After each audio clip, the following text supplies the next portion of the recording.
کچھوا اور خرگوش کی کہانی ایک دفعہ کا ذکر ہے کہ ایک جنگل میں بہت تیز دوڑتا ہوا خرگوش رہتا تھا۔ اسے اپنی تیزی سے دوڑنے کی صلاحیت پر بہت فخر تھا۔ اسی جنگل میں ایک چھوٹا کچھوا بھی تھا جو بہت آہستہ چلتا تھا۔ جب کچھوے نے دیکھا کہ خرگوش اپنے دوڑنے کی صلاحیت پر بہت زیادہ مغرور ہوتا جا رہا ہے تو اس نے خرگوش کو دوڑ میں للکار دیا۔ خرگوش نے کچھوے کے مقابلے کی دعوت کو قبول کر لیا۔ جب جنگل کے دوسرے جانوروں کو اس کا علم ہوا تو وہ بھی بہت زور سے ہنس پڑے، کیونکہ خرگوش جنگل میں سب سے تیز دوڑنے والا اور کچھوا سب سے آہستہ چلنے والا جانور تھا۔ یہی وجہ تھی کہ یہ دوڑ کا مقابلہ جنگل کے تمام جانوروں کی توجہ کا مرکز بن گیا۔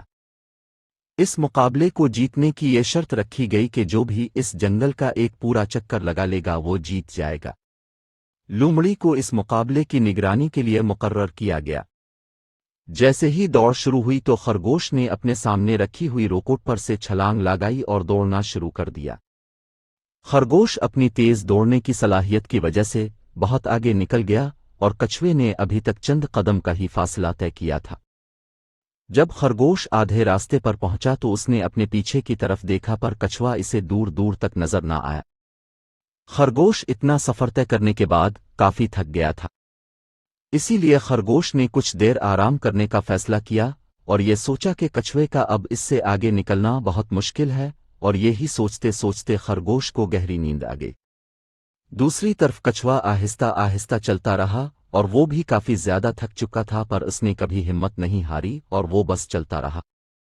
کافی دیر گزرنے کے بعد جب خرگوش کی آنکھ کھلی تو اسے کچھوا دور دور تک نظر نہ آیا۔ اس نے سوچا کہ وہ شاید اس سے آگے نکل چکا ہے۔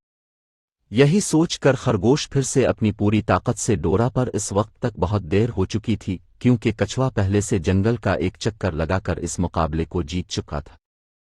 نتیجہ اس کہانی سے ہمیں یہ سیکھنے کو ملتا ہے کہ ہمیں کبھی بھی اپنے آپ پر غرور نہیں کرنا چاہیے۔